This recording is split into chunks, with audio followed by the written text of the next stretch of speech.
گەرم و گەشترین سڵاوەکانتان پێشکەش بینەرانی خۆشەویستی تەلەڤیزیۆنی کۆمەڵە بە یارمەتی هاوڕێیانی هاوکارم لەگەڵتانم بۆ پێشکەشکردنی گەشتی هەواڵەکانی ڕۆژی دووشەممە سەرەتا سەردێڕی گرنگترین هەواڵەکان.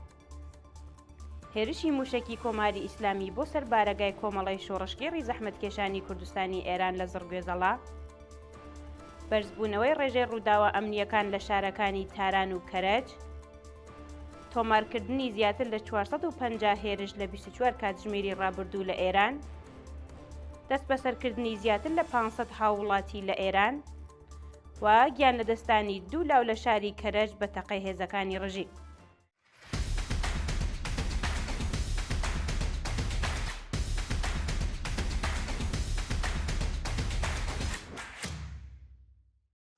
درێژەی هەواڵەکان.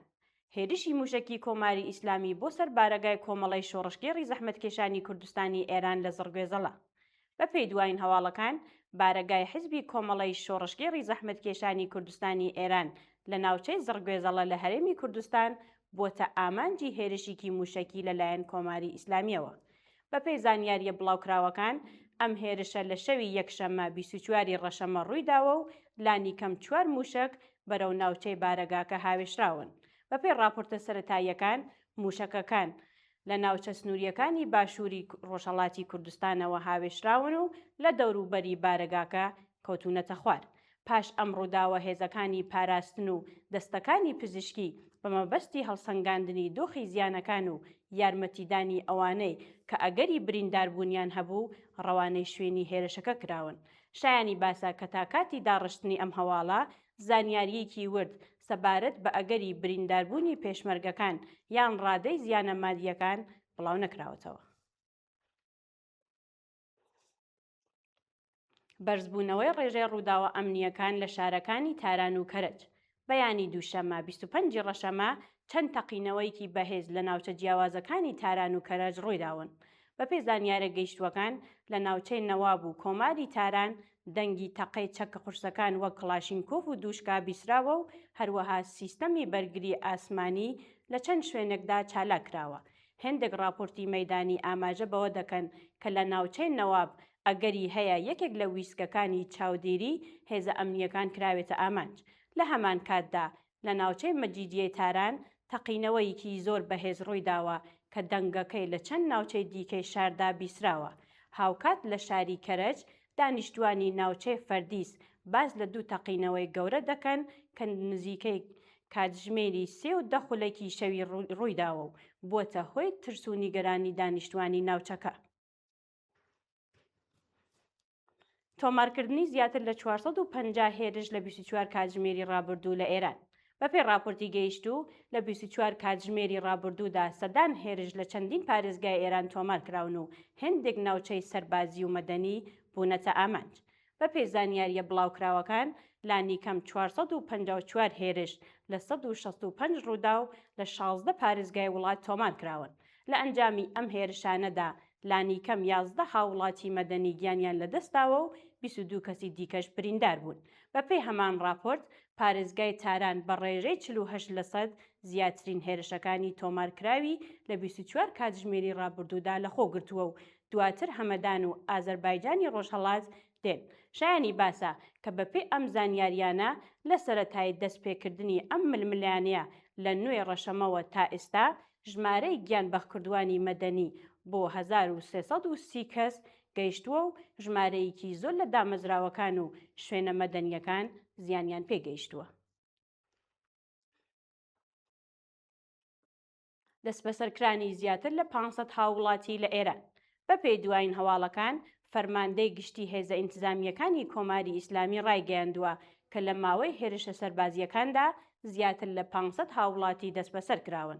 بە پێی زانیاریە بڵاوکراوەکان، ئەحمەد ڕەزا ڕادان ڕایگەیاندووە کە ئەم کەسانە بەهۆی پەیوەندیان لەگەڵ میدیای دەرەوەی وڵات و ناردنی زانیاری بۆ ئەوان دەست بەسەر کراون. بە پێی وتەکانی ئەو کەسە، نزیکەی نیوەی ئەم کەسانە لە دەست بەسەرکراوان پێشتر پەیوەندیان لەگەڵ گروپە دژبەرەکانی کۆماری ئیسلامی هەبووە. شایانی باسە کە تا کاتی داڕشتنی ئەم هەواڵە هیچ زانیاریەکی ورد سەبارەت بە ناسنامی ئەم کەسانە یان شوێنی ڕاگرتنیان بڵاو نەکراوەتەوە.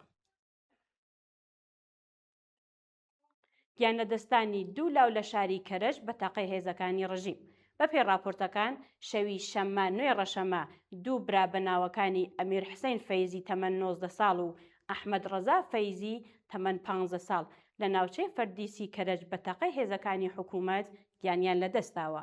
بەپێی زانیاریە بڵاوکراوەکان ئەم دوو لاوە کاتێک دەگەڕانەوە لەلایەن هێزە سەرکوتگەرەکانەوە بوونەتە ئامانج. بەپێی راپۆرتە مەیدانیەکان لەلایەن هێزەکانی ڕژیمی کۆماری ئیسلامیەوە ئۆتۆمبیلی ئەو دوولاوە لەلایەن هێزەکانی ڕژیمەوە دەستڕێژی گولەی بەسەرداکراوە و بەهۆیەوە گیانیان لەدەستاوە. گرفتی ژێرخانەکانی ئینترنت لە ئێران. بەپێی زانیاریە بڵاوکراوەکان ژێرخانەی ئینترنەتی ئێران لە ڕۆژانی ڕابردوودا تووشی گرفتێکی گەورە بووە و هەندێک بەکارهێنەر ناتوانن پەیوەندی بە ئینترنەتی نێودەوڵەتی بکەن. بەپێی راپۆرتی ناوەندی چاودێری ئینترنت نێتبلاکس یەکێک لە تۆڕە گرنگەکانی ژێرخانەی ئینترنت لە ئێران تووشی کێشەیەکی گەورە بووە. بەپێی هەمان زانیاریانە ئەم تۆڕە یەکێک بووە لە ڕێگاکانی گرنگی پەیوەندیەکان کە لە کاتی سنووردارکردنی ئینترنەتدا هێشتا بە شێوەیەکی سنووردار چالاک بووە.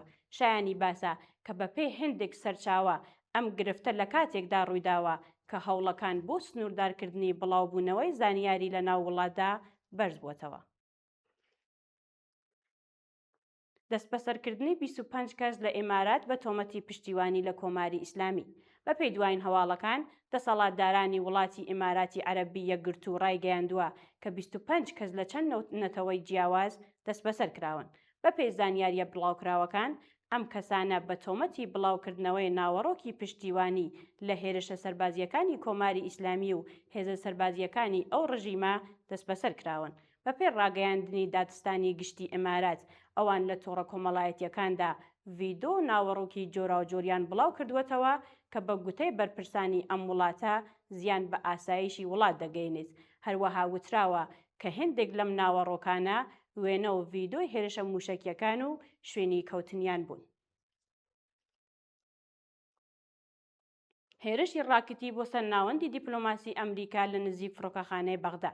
بەپێی راپۆرتەکان چەند ڕاکت بەرەو ناوەندێکی دیپلۆماسی ئەمریکا لە نزیک فڕۆکەخانەی نێودەوڵەتی بەغدا هاوێشراون. بەپێی زانیاریە بڵاوکراوەکان ئەم ڕووداوە ڕۆژی یەکشەمە ڕوویداوە و سەرچاوەکانی پلیسی بەغدا ڕایگەیاندووە کە چەند ڕاکت بەرەو ناوچەکە هاوێشراون. جێگای ئاماژەیە کە تاکاتی داڕشتنی ئەم هەواڵە هیچ زانیاریەکی ورد سەبارەت بە ڕادەی زیانەکان بڵاو نەکراوەتەوە و بەپێی هەندێک راپۆرت هێزە ئەمنیەکان شوێنی ڕووداوەکەیان داگیر کردووە و بەمەبەستی ڕوونکردنەوەی هۆکاری هێرشەکە لێکۆڵینەوەیان دەست پێ کردووە. ڕاگررتنی سەرجەم گەشتە ئاسمانیەکانی فڕۆکەخانەی نێودەوڵەتی دوبەی. بەپێی دوایین راپۆرتەکان سەرجەم گەشتە هەواییەکانی فڕۆکەخانەی نێودەوڵەتی دوبەی بەهۆی هێرشەکانی کۆماری ئیسلامی بۆ سەر ئەو فڕۆکەخانەیە بەگشتی داخراون. بەپێی زانیاریە بڵاوکراوەکان ئەم بڕیارە پاش ڕوودانی ڕووداوێکی پەیوەندیدار بە هێرشی درۆنی و موشکیەکانی کۆماری ئیسلامی بۆ سەر ئەو فڕۆکەخانەیە ڕوویداوە و تیمەکانی ئاگرکوژێنەوە و فریاگوزاری خێرا بەمەبەستی کۆنتڕۆڵکردنی دۆخەکە ڕەوانەی ئەو شوێنە کراون. بە وتەی بەرپرسانی ئەم فڕۆکەخانەیە تا کاتێکی نادیار سەرجەم گەشتەکانی ڕاگیراوە و هێشتا سەبارەت بە کاتی دەستپێکردنەوەی چالاکیەکانی زانیاریەک بڵاو نەکراوەتەوە. داخستنی چالاکیەکانی تەلەڤیزیۆنی ئەلجەزیرە لە هەرێمی کوردستان. بەپێی راپۆرتەکان دەسەڵاتدارانی هەرێمی کوردستان چالاکی تۆڕی تەلەڤیزیۆنی ئەلجەزیرەیان لە ناوچەکەدا ڕاگرتووە. بەپێی زانیاریە بڵاوکراوەکان ئەم بڕیارە پاش بڵاوکردنەوەی ڤێنە و ڤیدۆ لە هەندێک ناوچەی ئەمنی و سەربازی بە تۆمەتی شکاندنی یاساکانی ڕاگەیاندن لە کاتی شەڕ وەرگیراوە. بە وتەی بەرپرسانی هەرێم بڵاوکردنەوەی ئەم وێنانە لە شوێنە هەستیارەکاندا بێ ئەوەی یاساکان ڕەچاوە بکرێنەوە بۆتە هۆی وەرگرتنی ئەم بڕیارە. هەروەها بەپێی هەندێک سەرچاوە پاش پشکنینی ئەم کێشەیە مۆڵەتی کارکردنی ئەم تۆڕە لە هەرێمی کوردستان هەڵوەشێنراوەتەوە و ڕۆژنامە نووسەکەشی ناچار کراوە ناوچەکە جێبهێڵێت. شایانی باسە کە هەندێک میدیای ناوخۆیی هەرێمیش ڕەخنەیان لە بڵاوکردنەوەی زانیاریە هەڵەکان و پڕۆپاگەندەی ئەم تۆڕە گرتووە. بەردەوامی هێرشەکانی کۆماری ئیسلامی بۆ سەر وڵاتانی کەنداو. بەپێی دوایین هەواڵەکان لە درێژەی بەرزبوونەوەی گرژی و ئاڵۆزیەکان لە ناوچەی ڕۆژهەڵاتی ناوەڕاست هێزە سەربازیەکانی کۆماری ئیسلامی چەند هێرشێکی موشکی و درۆنیان بۆ سەر وڵاتانی کەندا و ئەنجام داوە. بەپێی زانیاریە بڵاوکراوەکان بەرپرسانی ئەمریکایی ڕایانگەیاندووە کە موشکێک یان پارچە موشکێک لە ناوچەی باهیە لە باکووری ئەبوزەبی کەوتووەتە سەر ئۆتۆمبیلی مەدەنی و بۆتە هۆی کوژرانی هاوڵاتیکی فەلەستینی. هەروەها بەپێی راپۆرتەکان لە ماوەی 2 هەفتەی ڕابردوودا نزیکەی 2000 موشک و درۆن بەرەو وڵاتی ئیمارات هاوێشراون کە زۆربەیان لەلایەن سیستەمەکانی بەرگری ئاسمانی ئەو وڵاتەوە تێکشکێندراون. بە وتەی بەرپرسانی وڵاتانی کەندا و لە ماوەی شەوی ڕابردوودا چەندین درۆنی دیکە لەلایەن هێزە بەرگریەکانەوە لە ئاسماندا تێکشکراون و ئەمەش بۆتە هۆی نیگەرانی دانیشتوانی ئەم وڵاتە. بەرزبوونەوەی نرخی نەوت لە بازاڕی جیهانی. بەپێی راپۆرتە ئابوووریەکان نرخی نەوت لە بازاڕە جیهانیەکاندا پاش هێرشەکانی ئەمریکا بۆ سەر دوورگەی خارگ هێشتا لە نزیکەی ئاستی $100 بۆ هەر بەرمیلێک ماوەتەوە. بەپێی دوای زانیاریەکان لە مامەڵەکانی ڕۆژی دووشەمە لە بازارەکانی ئاسیا گۆڕانکاریکی گەورە لە نرخەکاندا نەبینراوە و هێشتا نرخەکان بەرزتر لە پێش دەستپێکردنی شەڕی ئامریکا و ئیسرائیل لەگەڵ کۆماری ئیسلامیدا ماونەتەوە. بەپێی راپۆرتە میدیای ئابوووریەکان نرخی نەوتی برنت لە نزیکەی $103 بۆ هەر بەرمیلێک مامەڵەی پێوەکراوە و نەوتی خام نزیکەی $98 بووە. لە هەمان کاتدا وڵاتانی ئەندامی ئاژانس نێودەوڵەتی وزە ڕایانگەیاندووە کە بۆ کەمکردنەوەی گوشار لە بازار 400 ملیۆن بەرمیل نەوتی هەڵگرتووی خۆیان ئازاد دەکەن. دووە هەواڵمان سەبارەتە بە پلانی ئەمریکا بۆ پێکهێنانی هاوپەیمانی پاراستنی گەروی هورمز. ڕۆژی ڕابردوو سەرۆک کۆماری ئەمریکا ڕایگەیاندووە کە بە مەبەستی کەمکردنەوەی نرخی نەوت لە بازاڕەکانی وزەدا هەوڵی پێکهێنانی هاوپەیمانیەک بۆ پاراستنی گەروی هورمز دەدات. بەپێی زانیاریە بڵاوکراوەکان سەرۆکی ئەمریکا ڕایگەیاندووە کە واشنگتۆن لەگەڵ چەند وڵاتێکدا گفتوگوی کردووە بۆ دروستکردنی سازوکارێک کە ئەگەری چاودێری و پاراستنی ڕێگای نەوتی جیهانی لە گەروی هورمز بگرێتە ئەستۆ. بەپێی وتەکانی ئەو نزیکەی 7 وڵات ئامادەی خۆیان بۆ بەشداریکردن لە هاوپەیمانیە نیشانداوە و هەندێک وڵاتی گەورەی ئاسایش وەک چین ناویان هاتووە. هەروەها داوای لە ناتۆ و هاوپەیمانانی دیکە کراوە بەشداری لە پاراستنی ئەم ڕێگا استراتیژیە بکەن. بینەرانی عەزیز و خۆشەویست هەواڵەکانتان پێشکەش کرا. کاتی ساتێکی خۆش بۆ هەموو لایەکتان.